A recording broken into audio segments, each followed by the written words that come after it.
Chief justice ملک شہزاد صاحب Lahore high court, ان کے آخری دن چل رہے ہیں لاہور ہائی کورٹ کے چیف جسٹس کے طور پہ، کیونکہ ان کی نامینیشن ہو گئی ہے، ان کی تقرری منظوری ہو چکی ہے سپریم کورٹ کے جج کے طور پہ، اور وہ اسی ہفتے یعنی کہ ایک دو دن کے اندر اندر آج اور کل میں ان کی اپروول ہو جائے گی، صدر مملکت ان کی منظوری دے دیں گے، اور جیسی منظوری دیں گے تو چیف جسٹس ملک شہزاد صاحب لاہور ہائی کورٹ کے وہ سپریم کورٹ پہنچ جائیں گے، اور اس بات کا امکان ہے کہ وہ آئندہ منڈے تک حلف اٹھا لیں گے، آئندہ ہفتے تک، یعنی کہ نیا ہفتہ سٹارٹ ہوگا منڈے کو، تو وہ سپریم کورٹ میں اپنی ذمہ داریاں بطور جج سپریم کورٹ سر انجام دے رہے ہوں گے، اور ان کو بڑی محنت سے وہاں سے نکالا ہے، اور ان سے یہ chief justice Lahore high court کی جو صدارت ہے وہ چھینی گئی ہے، اور اس میں ہمارے قاضی صاحب جو ہیں وہ بھی اس میں برابر کے شریک ہیں، اور اس میں خاص طور پہ مریم سرکار بہت زیادہ اور شہباز سرکار، ان دونوں نے مل کے یہ سارے کام کیے، پھر اس کے پیچھے الیکشن کمیشن، یہ جتنے بھی الیکشن چور گروپ ہے وہ سارے کا سارا اس معاملے میں، اس کار خیر میں بلکہ کار شر میں اس میں شریک ہیں، تو لیکن اس سے کوئی فرق نہیں پڑتا، انہوں نے کہا ہے کہ میں جہاں بھی جاؤں گا اپنا کام، اپنی ذمہ داری ادا کروں گا، آئین اور قانون کے مطابق کوئی پریشر قبول نہیں کروں گا۔ تو آج انہوں نے ایک ججمنٹ ریزرو کی ہوئی تھی، بڑا مشہور کا ایک کیس ہے، انسداد دہشت گردی عدالت کے جج سرگودا کے محمد عباس صاحب، انہوں نے خط لکھا تھا، اور خط میں انہوں نے بتا دیا تھا کہ کس طریقے سے سیکٹر کمانڈر اور ضلع انتظامیہ اور حکومت جو ہے ان کو بلیک میل کر رہی ہے، اور بلیک میل کر کے ان سے پسند کے فیصلے لینا چاہ رہی ہے، اور کس طریقے سے ان کو ہراساں کیا گیا، ان کی عدالت کا گھیراؤ کیا گیا، اور ان کی عدالت کے دروازے سائلین کے لیے بند کر دیے گئے۔ اس پہ انہوں نے خط لکھا تھا، خط پہ سو موٹو ایکشن ہوا، سو موٹو ایکشن پہ ہیئرنگ ہوئی، تو آج انہوں نے ایک ججمنٹ جاری کر دی ہے، اس محفوظ فیصلہ کیا تھا، تو اس محفوظ فیصلے کے مطابق عبوری حکم جاری کیا ہے، اور جو جج صاحب نے خط لکھا تھا محمد عباس صاحب نے، وہ خط سپریم کورٹ آف پاکستان کے لارجر بینچ کو بھجوا دیا ہے چیف جسٹس ملک شہزاد صاحب نے،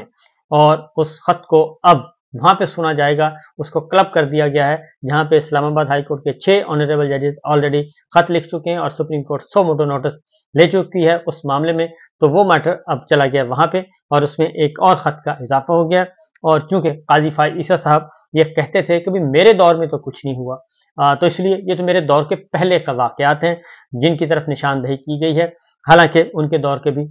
موجود تھے واقعات، لیکن یہ جو فریش واقعہ ہوا ہے یہ قاضی فائز عیسیٰ صاحب کے اپنے ہی دور کا ہے اور چند ہفتے پہلے کا ہے، لہٰذا وہ خط انہوں نے بھیج دیا ہے chief justice Lahore high court نے۔ دوسری جانب چیف جسٹس صاحب لاہور ہائی کورٹ نے ڈی پی او سرگودا کو شوکاز نوٹس جاری کر دیا ہے، اور R O C T D کو شوکاز نوٹس جاری کر دیا ہے، سی ٹی ڈی سے مراد ہے کاؤنٹر ٹیررزم ڈپارٹمنٹ جو ہے، متعلقہ ڈی ایس پی اور ایس ایچ او کو بھی شوکاز نوٹس جاری کر دیا ہے، یہ شوکاز نوٹس جاری کیے ہیں۔ آئی جی پنجاب نے مہلت مانگی تھی رپورٹ پیش کرنے کے لیے، ان کو مہلت دے دی گئی، اور اسی طریقے سے آئی جی پولیس نے فائرنگ کرنے والے افراد کے خلاف کارروائی کے لیے بھی مہلت مانگ لی، اور عدالت نے سیکٹری دفاع سیکٹری داخلہ کو آئی جی پولیس پنجاب کی معاونت کرنے کی بھی ہدایت کر دی ہے، تو چیف جسٹس صاحب نے یہ بھیج دیا ہے معاملہ، تو اب اس کا فیصلہ آنے والے دنوں میں آنے والے لوگ کریں گے۔ اسی طریقے سے جی یہ جو آخری فیصلہ ہے اس میں آئی ایس آئی کے آفیسر کی جانب سے سرگودا کے جج کو فون کرنے کا معاملہ تھا یہ، اور یہ آر پی او سرگودا کو بھی کیا ہے، ریجنل آفیسر کو بھی کیا ہے سی ٹی ڈی کو، اور یہ سارے توہین عدالت کے نوٹس آ گئے ہیں، اور سماعت جو ہے وہ 27 جون تک مؤخر کر دی ہے، اب اگلی سماعت جو ہے وہ 27 جون کو ہوگی ادھر لاہور ہائی کورٹ میں ہی، لہٰذا آنے والے دنوں میں آپ اس کو مزید اس کیس کو آگے دیکھیں گے۔ خط جو ہے وہ بھیج دیا ہے سپریم کورٹ آف پاکستان میں۔ اس طریقے سے پاکستان تحریک انصاف نے جو اس وقت گورکھ دھندا چل رہا ہے اور کچھ اعداد و شمار پیش کیے جا رہے ہیں، غلط اعداد و شمار، اس پہ پاکستان تحریک انصاف نے بجٹ کے معاملے میں اور کچھ اور معاملات میں انہوں نے ایک سٹیٹمنٹ جاری کی ہے، اور معیشتوں کی درجہ بندی کے عالمی ادارے فچ کے پاکستان کی معیشت کے حوالے سے حالیہ تبصرے کے معاملے پر پاکستان تحریک انصاف کا کہنا ہے کہ فچ کے ملکی معیشت کے حوالے سے تازہ ترین اثرات کو نہایت اہم اور چشم کشا قرار دیا ہے، کیونکہ کل اسی ادارے کی جو رپورٹ آئی تھی، اس رپورٹ کو کا کریڈٹ لے رہے تھے ہمارے حکمراں اتحاد جو ہے اور خاص طور پہ جو نون لیگ کی گورنمنٹ ہے یہ لے رہی تھی، ایج لے رہی تھی کہ جناب یہ تو ہمارے حق میں ہے. تو سیاسی استحکام کے بغیر وہ کہتے ہیں کہ ملک کی معیشت کی اصلاح کے امکانات کو ناقابل تصور قرار دے دیا ہے اس رپورٹ میں، اور ایک کے بعد دوسرا عالمی ادارہ پاکستانی معیشت کی تباہی اور بربادی اور اس کے مستقبل کے حوالے سے اپنے تاثرات بیان کر رہا ہے، اور مینڈیٹ چوری اور لاقانونیت کا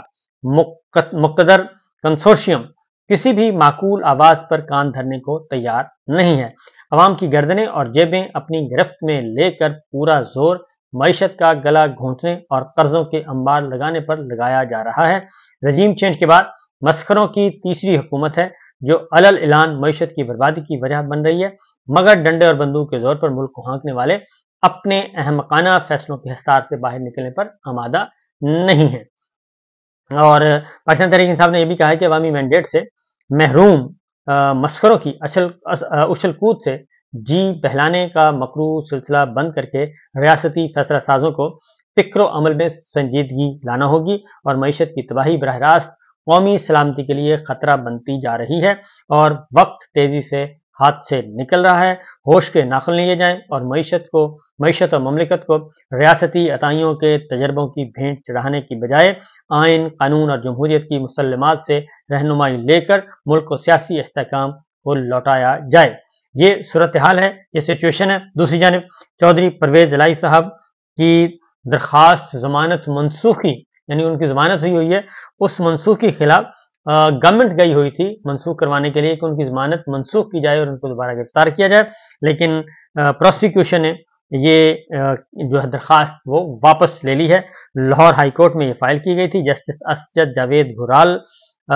کی عدالت میں یہ معاملہ تھا لاہور ہائی کورٹ میں، تو انہوں نے درخواست واپس لے لی ہے. اب آتے ہیں جناب ایک ڈرامہ جو چل رہا ہے پاکستان پیپلز پارٹی اور مسلم لیگ نواز کے درمیان، اور بہت مذاکرات ہو رہے ہیں، طویل ترین مذاکرات ہو رہے ہیں. بجٹ آ چکا ہے، بجٹ پیش کیا جا چکا ہے اور بجٹ منظور بھی ہو جائے گا، اور اس میں پاکستان پیپلز پارٹی اس میں شریک ہوگی. یہ پہلے سے آپ کو میں بتا رہا ہوں، لیکن چونکہ لوگوں کی آنکھوں میں دھول جھونکنا ہے اور یہ بتانا ہے کہ ہم بہت ہی اصولی جماعت ہیں، ہمارے درمیان ہم نظریاتی طور پہ مختلف ہیں، ہمارے درمیان اختلافات ہیں، ہمارا ایجنڈا اور ہے، ان کا ایجنڈا اور ہے، تو پاکستان پیپلز پارٹی اور مسلم لیگ نواز کے جو کٹ پتلیاں ہیں وہ آپس میں کھیل رہی ہیں اور پتلی تماشا چل رہا ہے. اور ملاقاتیں ہوئیں، شہباز شریف صاحب، زرداری صاحب کی ملاقات ہوگی، اس سے پہلے پریس کانفرنسیں ہو گئیں، اور پریس کانفرنسوں میں تحفظات کا اظہار کر دیا گیا کہ جناب یہ سب کچھ ہمارے لیے، یہ جو کچھ ہو رہا ہے اس میں ہم شریک نہیں ہیں. پیپلز پارٹی نے کہا حد تک عزت کا جو قانون پاس کیا گیا ہے اس میں ہم شریک نہیں ہیں، صحافیوں کا جو گلا دبایا جا رہا ہے، معاشی قتل کیا جا رہا ہے، میڈیا کی آزادی کو دبایا جا رہا ہے، اس میں ہم شریک نہیں ہیں. لیکن اب مسلم لیگ نواز نے بھی جواب دینا شروع کر دیا، اور اسی دوران آج ملاقات بھی ہوئی ہے جناب بلاول بھٹو صاحب کی، اور شہباز شریف صاحب کی ملاقات بھی ہوئی ہے، اور طویل ترین پروٹوکول کے ساتھ ایوان وزیر اعظم میں گئے ہیں جناب بھٹو صاحب، اور ان کے ساتھ ان کی کابینہ کے لوگ بھی تھے، اور وہاں پہ خورشید شاہ صاحب بھی تھے، شری رحمان صاحبہ بھی تھیں، دیگر بھی تھے، وہ سب کے سب گئے ہیں. تو طویل مذاکرات بھی ہوئے ہیں، اور اس مذاکرات کے نتیجے میں نتیجہ کیا نکلے گا وہ میں آپ کو ابھی سے بتا دیتا ہوں. اصل معاملہ کیا ہے؟ اصل معاملہ یہ ہے، ترقیاتی بجٹ کا معاملہ ہے کہ جو ڈیولپمنٹ فنڈز ہیں وہ ہمیں چاہیے، اور وہ